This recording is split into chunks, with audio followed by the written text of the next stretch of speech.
So as I promised before with the TC subreddit, I have installed one of the DRL mirror lights, and this will be a rough how-to on how to do the light, but it's very similar for the other side. Now this process will involve potentially some wiring that may make you feel uncomfortable. That's all at your own risk when doing this. But whenever you're done, it will look like this with ground light projection as well. There are two things that you're gonna want to do first. First, you're gonna want to pop off your mirror cap. There's a decent number of tabs throughout this. It's just mainly getting a pry tool under there to pop it off. It is under a lot of pressure and it is going to be fairly difficult to remove, and it may sound like it's breaking, but still be careful, but you may have to be rougher than you initially planned. Now that the mirror cap is off, you will have your blinker signal, which has 3 number 2 Phillips heads, then the clip on the side. On the bottom of this, there's just a single clip holding in the wiring, which is just kind of a push at the top and pull. Now, this is where the fun really begins. For a more detailed breakdown, I'd Google it online, but you do need to remove your door card. Notable things is that there are 3 Phillips head screws, 1 back behind this plate and 2 behind the door handle. Once those are removed, the door card can come out. Get this little plate that's back here. The easiest thing to do is get your pry tool right up against here and just kind of pry back a little. That will pop it off. Pull the handle out and you can slide it out.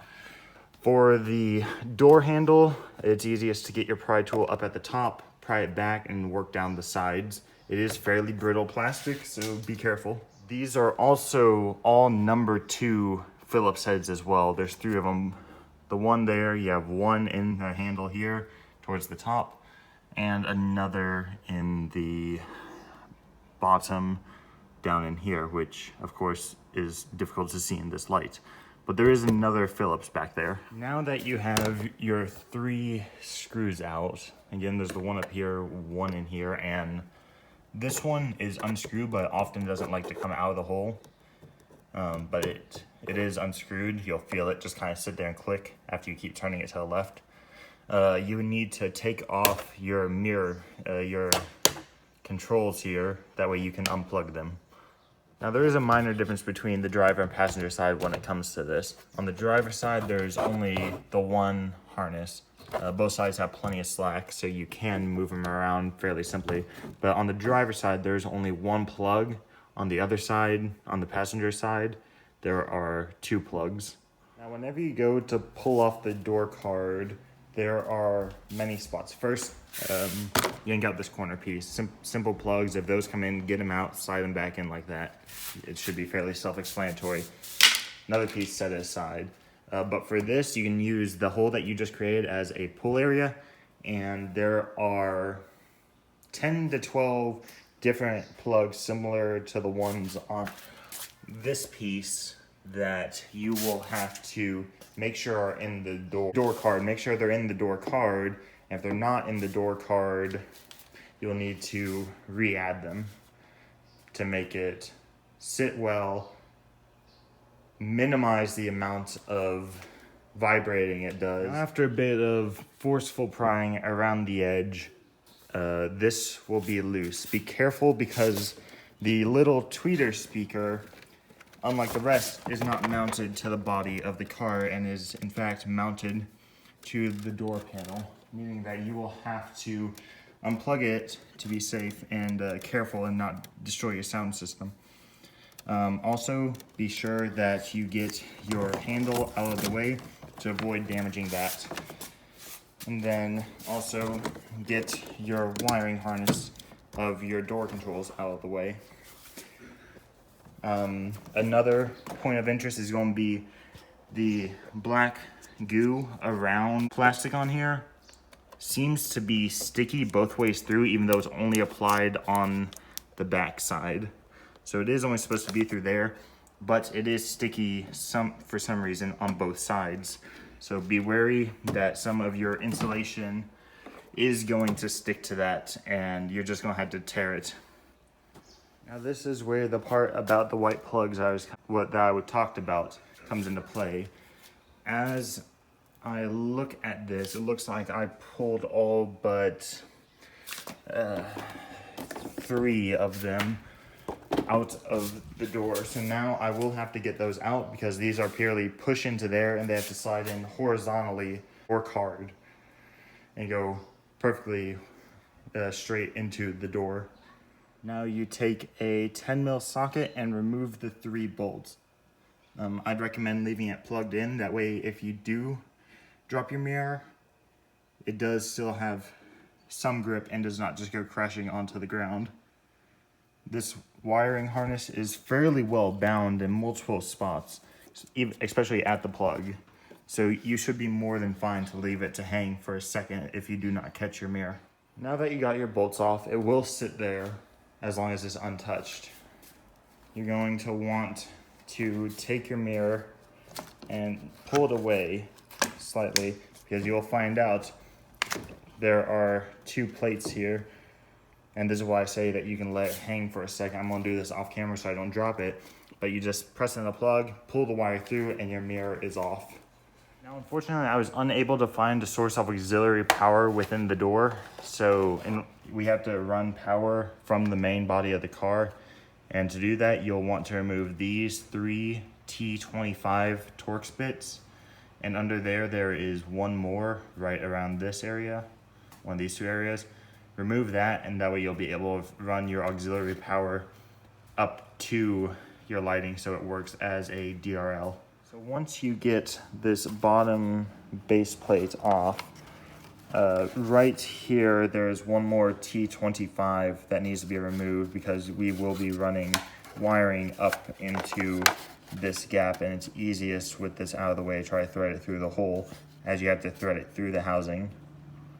This is a mistake you do not want to do. Whenever you are installing it, again, just simply re-adding the 3 screws. These ends will not come with the clips on them, and I do not recommend throwing these clips on. I did not do that with the other one, and it was a better decision I made. So I'm going to have to do a little bit more splicing than I planned, but they will be terminated with little clamp-on ends like this, and these will simply push into this plug and they will sit quite firmly. Jeez. Now this did come with a very nice wiring pinout, but this does require some creative use of lighting. So however you feel comfortable doing this may be a limiting factor on this mod. So both your black wires are your grounds, right? Your blue and your white wire, well, your blue wire runs the white DRL up here, and on the underside here there are a couple of LEDs that is ran by your white wire. So those you can wire up together as DRLs, ground your blacks together, and your red is your turn signal. All of what your red and your black you can ground to here, and that way you're only running one blue wire out to the main chassis of the car and not have to deal with running all 3 to the interior of the car. And this keeps perfect motor functionality. Once you run your main wire up, even though we will only be using the blue pin off of this, I ran all 3 either in case I do other mods or anything else. I wanted to have the access to 3 wires, so we will only be using the blue wire for this. You run it up through the bottom. You'll need a pair of needle nose pliers to reach up back there and get it. And then you can put on your one T25 Torx on there, which holds on the base plate here. And then you can put back on the rest of this and make it one piece, just throwing back in the other 3 T25s into here. After you trim back your wires a little bit, you will want to strip them, that way you can bind them together. These are 20 gauge stranded, so be sure to use that, or 18 gauge solid if only one of them is marked. So 20 stranded, 18 solid is how you will strip these, so that you can bind them together and plug them all into the white wire plug. So you have this pink one, which should be red. It's more red in the actual door, but your red one and your white one. So you'll want to plug your red into red and black into white. So red on the left closest to the plug and white on the right farther away.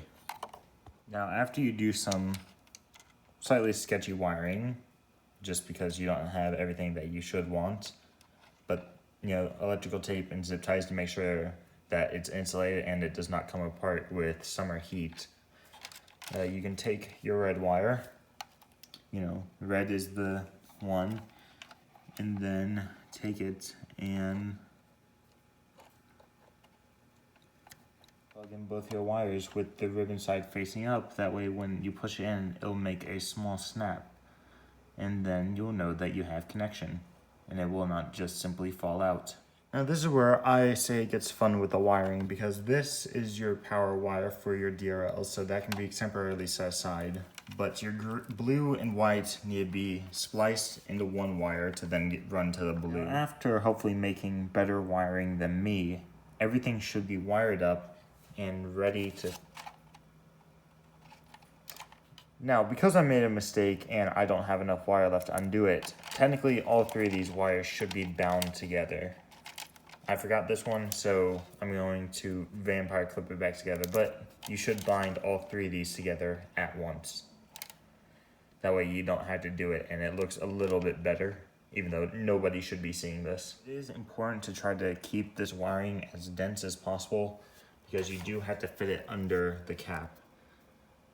And it is at this point I will bring up that you will have to trim your cap in order to make this fit. It does not fit perfectly in the stock cap. You will need to take a little bit off the top of it, a little bit off the bottom, and dig out this corner a little bit. I'll try to do my best to show before and afters. And then once you put it back on, because you've threaded your wire and you have your stock wire, your stock harness, you can plug back in your stock harness and then make these. I don't have an actual torque spec, but you might be able to find one online, but I did these to about hand tight on a, probably about a 8-inch 3/8 drive with a 10 mil. Now, depending on how neatly you want to run this wire, you can drop it through up here at the top. There's a small slit right there in the door panel, and you can try to fish it out down here by this boot. That way you can slide it into the chassis. If you want to try to thread it through the boot, be my guest, but I will not be doing that. I'll just be running it alongside. Now, after fishing a wire through this hole on the right, because the one on the left does not go as deep as I thought it did, the one on the right, bringing it down here, pulling it through, and getting to the other side, you remove a little bit of paneling. I already have a few things wired up that are set to auxiliary power, so I am just going to splice into those because I'm lazy and it works. But I've noticed it seems mainly red wires in the harness are auxiliary wires, but you'll be able to find them with a little bit of prodding and testing. Similar with the other side, you just need to find one source of auxiliary power over there, and then after putting back all your plastics, remembering to put in your number 2, plugging back in your controls and all your plastics back in, you move on to the final step. Now, unfortunately, the turn signals are not the exact same shape as OEM, meaning that this has to be trimmed down in order to sit on there perfectly. Because it's a little too tight, this entire area needs to be trimmed. So take a Dremel of your choice and a sanding wheel and do a couple quick laps around there, testing it as you go. Most of your trimming that you're gonna have to do for this is going to be in this corner and along the bottom here in order to make this fit. And now, while my work is not perfect on getting these trimmed down, the mirrors still have what I believe to have been their OEM creaking, but it sits rather nicely and is completely wired up. you know, to just sit on there and look pretty. Now they do technically stick out a little wider because OEM is flush on here, but these stick out a little. But I think that's a fine sacrifice because the only way you're going to know that is if you own a TC and are looking for it. But once you are complete, it gives a completely different feeling from OEM. And they also transition colors. So the white that you're seeing on these are the parking lights that are on the bottom. Optional to you for how you want to wire those up. But if I turn it off, it comes back to white.